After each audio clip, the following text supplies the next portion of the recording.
Okay, Assalamualaikum warahmatullahi wabarakatuh. Well, I will introduce myself first. My name is Rama Putri Melia from TBIB. In this video, I'm gonna tell to you about learning and language. So, this is the video. I have been helping Malaysian and Asian to speak better English and through training thousands of Southeast Asian. I've discovered a very surprising truth. I have discovered that how well somebody communicates in English actually has very little to do with their English level. It has a lot to do with their attitude towards English. There are people out there who have a very low of English, and they can communicate with very well. One of them that I remember was a student, a participant of mine named Faisal. He was a factory supervisor, English level very low. But this guy could just sit and listen to anybody very calmly and clearly. And then he could respond, absolutely express his talk beautifully at a very low level of English.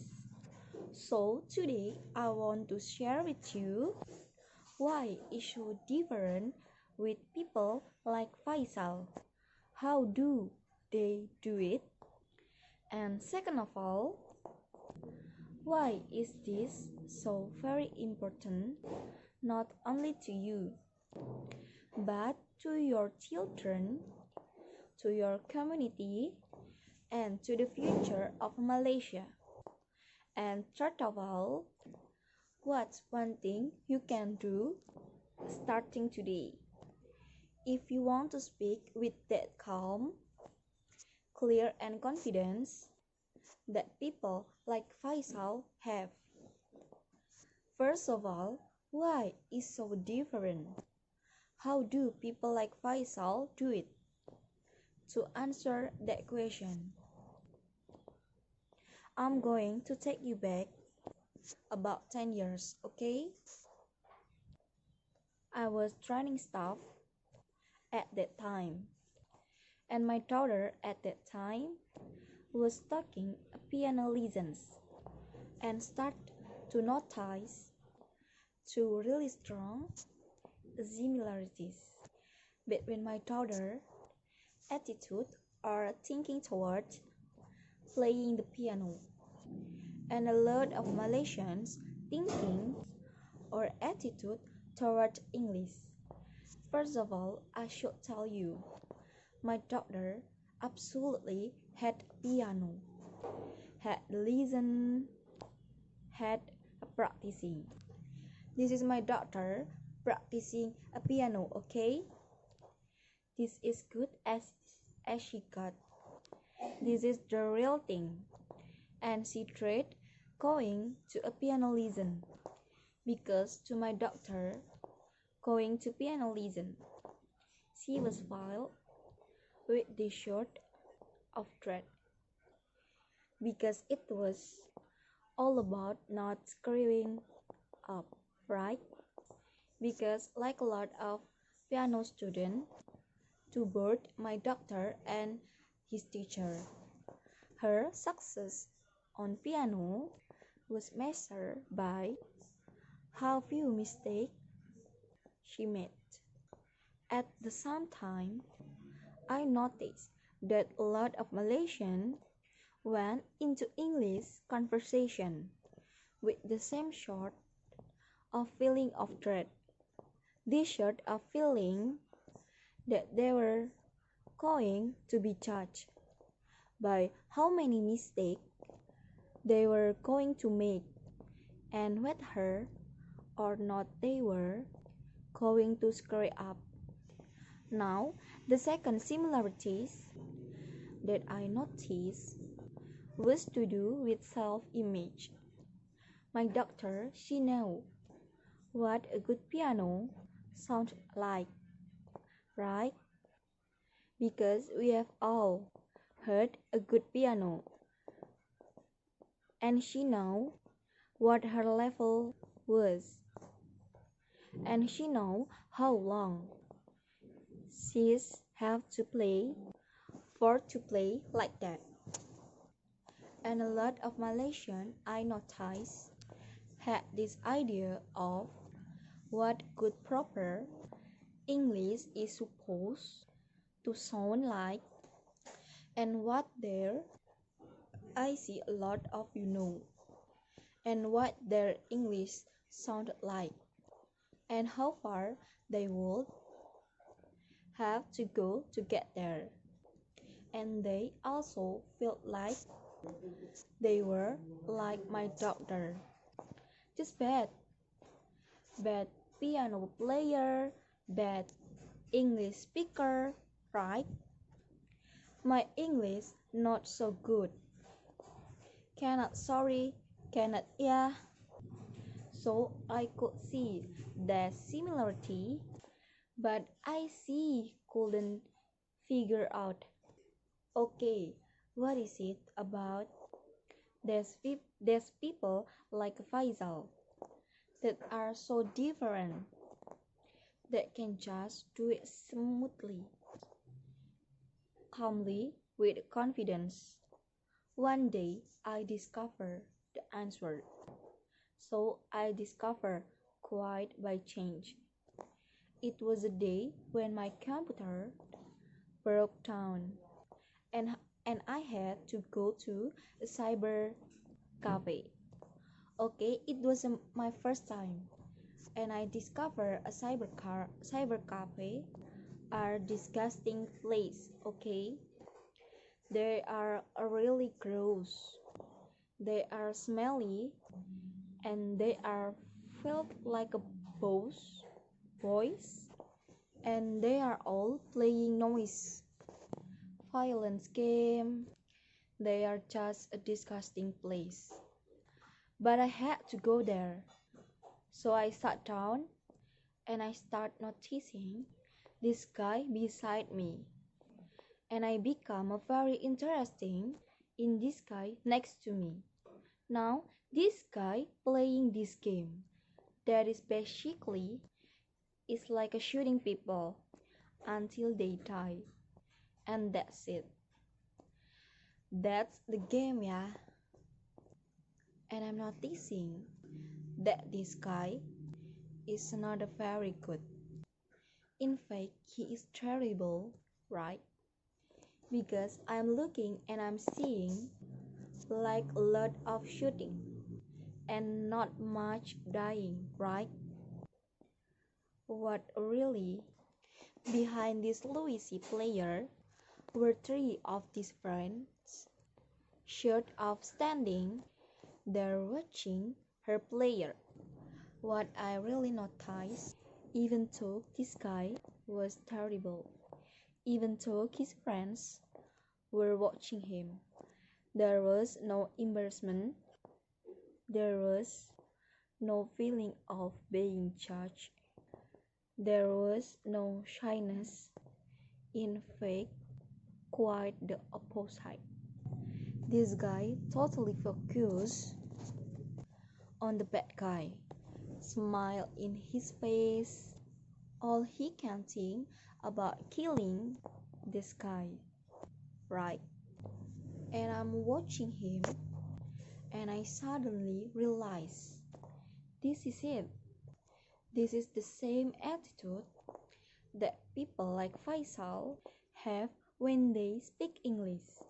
Just like this guy. When Faisal goes into a conversation, he doesn't feel judged.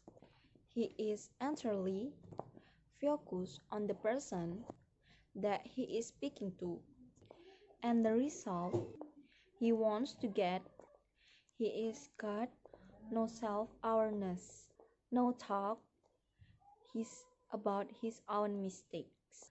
I want to share with you a real, true example to paint a picture of somebody who speaks English like they're playing piano, and someone who speaks English like they're playing a computer games. And this is a true story. It happened to me a while ago. I was a pharmacy. I had to go to buy omega. My doctor said I should get a omega, and I go to the shelf and I don't know which one to buy. Now the shelf sale happened to be there, and I saw she's like this well-dressed professional woman. I walk over to there, and I see this look as she sees me. Her eyes go all wide. It showed off that panic. Oh my God, I have got to speak a native speaker. She's going to judge me and notice my mistakes. I go up to her and I explain my situation. Which omega do I get? And she starts explaining to me. She speaks very quickly, goes all around in circle, and when she finishes, no idea what to buy. So I turn to that girl behind the counter. Now the girl behind the counter, I heard her before.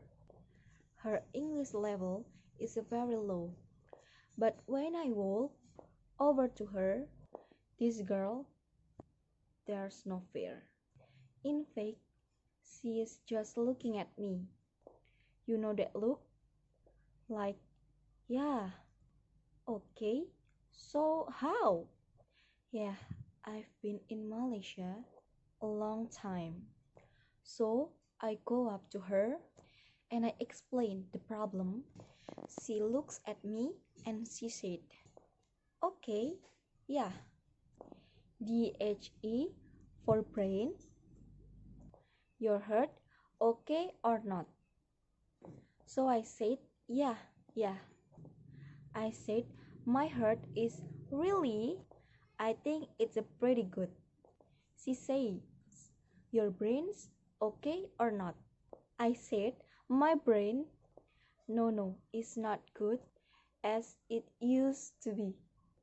She looks and says, okay lah, you take omega. Problem solver, right? This is another true story. I was at a barbecue a little while ago. This was a barbecue for engineers for all of over the world, and they were making a hot dog. The first one is that your listening goes. Someone is talking to you, and you are so busy thinking about how you are going to respond and express yourself correctly. You don't actually hear what the other people said, and I can see a lot of nodding in the audience. And the second things to go is your speaking. Your mind sort of shut down, and the vocabulary you don't know just disappear, and the word don't come out.